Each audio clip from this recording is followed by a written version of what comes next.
ஏற்கனவே உள்ள நடைமுறைகளை பின்பற்றி தமிழ்நாடு அரசால் தயாரித்து அனுப்பி வைக்கப்பட்ட ஆளுநர் உரையை பேரவையில் படிக்காமல் மாண்புமிகு ஆளுநர் அவர்கள் சென்று வருவதை இப்பேரவை ஏற்கவில்லை. மாண்புமிகு ஆளுநர் அவர்களுக்கு அனுப்பி வைக்கப்பட்ட சட்டமன்ற உறுப்பினர்கள் மேசையில் உள்ள கணினியில் பதிவேற்றம் செய்யப்பட்ட ஆளுநர் உரையின் ஆங்கில மொழியாக்கம் இங்கே மாண்புமிகு ஆளுநர் அவர்களால் படிக்கப்பட்டதாக இப்பேரவை கருதுகிறது.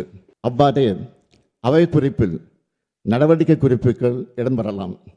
மேலும் மரபு வழி நிகழ்வுகள் மாண்புமிகு பேரவைத் தலைவர்களால் படிக்கப்பெறவுள்ள ஆளுநர் உரை தமிழாக்கம் மற்றும் நான் முன்மொழிகின்ற தீர்மானம் அதன் முடிவு ஆகியவை மட்டும் பேரவை நடவடிக்கை குறிப்பில் இடம்பெறலாம் எனும் தீர்மானத்தை நான் மொழிகிறேன். இந்த தீர்மானத்தை அனைத்து உறுப்பினர்களும் ஒருமனதாக நிறைவேற்றி தர வேண்டி அமைகிறேன். மாண்புமிகு முதலமைச்சர் அவர்களின் தீர்மானம் பேரவையின் முடிவுக்கு விடப்படுகிறது. ஏற்போர் ஆம் என்க, மறுப்போர் இல்லை என்க. மறுப்போரே இல்லை என்று கருதுகிறேன். மறுப்போரே இல்லை. தீர்மானம் ஒருமனதாக நிறைவேறியது. இன்று சட்டமன்ற உறுப்பினர்களின் கணினியில் பதிவேற்றம் செய்யப்பட்ட ஆளுநர் உரையின் ஆங்கிலம் மற்றும் தமிழில் அச்சிடப்பட்ட பகுதிகள் மட்டுமே அவை குறிப்பில் இடம்பெறும்.